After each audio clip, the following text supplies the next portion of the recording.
Aš elektrikas Juozas, Antakalnio būstas. Šiandien mes pakalbėsime apie apskaitos prietaisus, elektros skaitiklius, matavimo transformatorius. Tam atvykstame į elektros skydinę atitinkamo namo.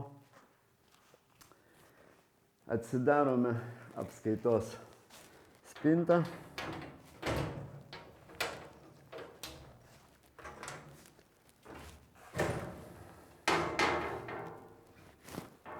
Kurioje matome matavimo elektros skaitiklius. Dešinėje pusėje elektroninis skaitiklis, kairėje pusėje indukcinis skaitiklis. Indukciniai mechaniniai skaitikliai taip pat gali turėti du tarifus. Tarifus perjungia priedėlis, dangtelyje sumontuotas elektroninis laikrodis. Matome įvadinius automatus, paskirstymo gnybtyną ir ten gilumoj srovės matavimo transformatorius. Elektros skaitikliai, jeigu pakalbėti apie elektros skaitiklius, skaitikliai būna indukciniai mechaniniai ir elektroniniai. Elektroniniai kaip Elgama ir įvairių šalių gamintojų, taip pat kitų tipų elektroninių skaitiklių yra. Elektroninių skaitiklių galimybės labai didelis. Jie gali matuoti labai didelį kiekį įvairių parametrų, kas yra parodyta elektroninio skaitiklio išorinėje panelėje.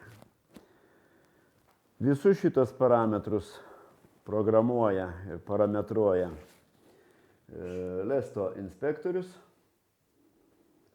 Mes tik tai žinomus parametrus nurašome, reiškia, tai, kas yra užprogramuota, sakykime, aktyvinės energijos pirmą ir antrą tarifą.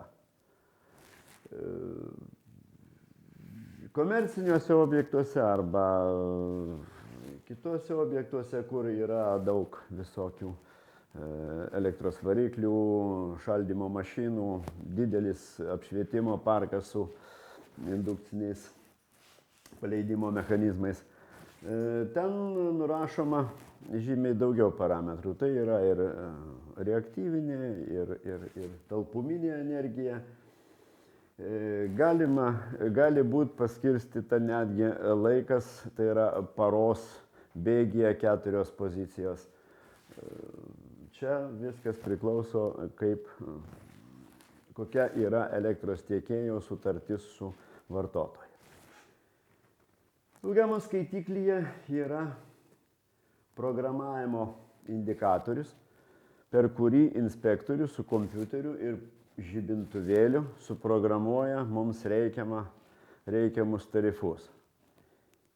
Ir viskas, jis užklijuoja akelę, kad negalėtų pašaliniai žmonės ar kad ir mūsų darbuotojai perprogramuoti arba pažeist programą. Skaitiklių apžiūra, kas privalu mūsų darbuotojams skaitiklių apžiūra, tai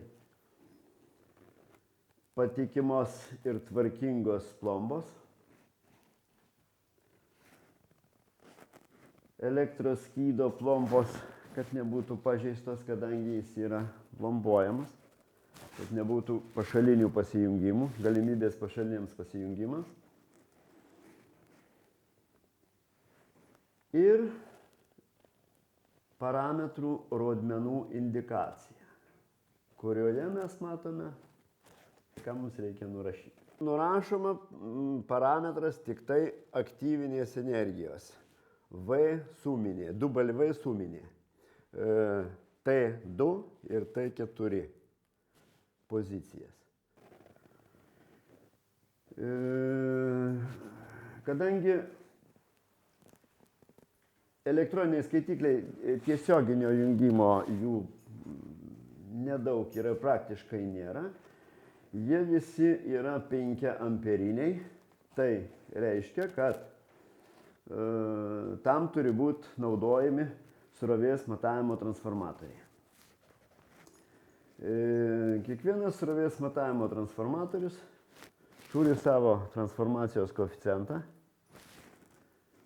iš kurio mes dauginame rodmenį. Elektroniniuose skaitikliuose šitas transformacijos koeficientas, kaip matome, K1, 100/5, jau įvestas elektroninio skaitiklio atmintyje ir jis mums aktyvinę energiją ir bet kurią kitą energiją indikatoriuje rodo padaugindamas automatiškai iš transformacijos koeficiento. Mums nereikia nieko skaičiuoti.